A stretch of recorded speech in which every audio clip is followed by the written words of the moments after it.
Police झोपले अन one विभाग जागा, लाखांचा गुटखा जप्त। जळगाव जामोद पोलिसांच्या नाकावर टिचून वन विभागाची धडाकेबाज कारवाई, लाखांचा गुटखा जप्त। पोलिसांची भूमिका संशयाच्या भोवऱ्यात। बुलढाणा जिल्ह्यातील जळगाव जामोद महाराष्ट्र मध्य प्रदेश सीमेवरील सातपुडा पर्वताच्या पायथ्याशी वन विभागाने केलेल्या धडाकेबाज कारवाईने जळगाव जामोद पोलीस प्रशासनाची अक्षरशः पोलखोल केली आहे।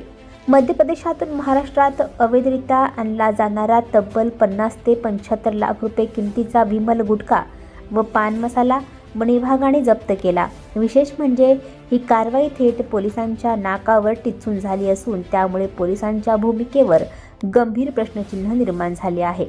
रात्री 1 ते 2 वाजताच्या सुमारास वन विभागाच्या चेकपोस्टवर संशयावरून थांबविण्यात आलेल्या आयशर ट्रक क्रमांक MH30 BD 7585 मध्ये मोठ्या प्रमाणावर प्रतिबंधित गुटखा आढळून आला।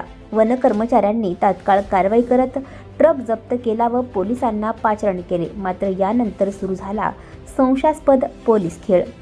जळगाव जामोद पोलीस स्टेशन हद्दीतून रोजच गुटख्याची खुलेआम वाहतूक होत असतानाही पोलिसांचे अर्थपूर्ण दुर्लक्ष सर्वश्रुत आहे। या प्रकरणातही अधिकृत व्हिडिओ चित्रीकरण टाळण्यात आले।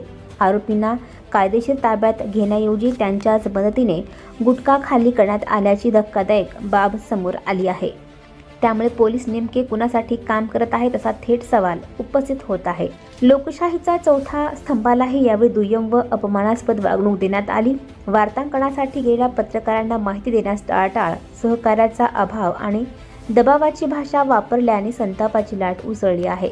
कारवाई पारदर्शक ठेवण्याऐवजी ती दडपण्याचा प्रयत्न होत असल्याचे स्पष्ट दिसते।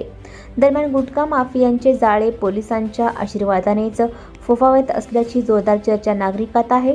जिल्हा पोलीस अधीक्षकांनी तात्काळ लक्ष घालून पोलीस गुटखा माफिया साखळी उघड करावी व दोषींवर कडक कारवाई करावी अशी ठाम मागणी आता जोर धरू लागली आहे।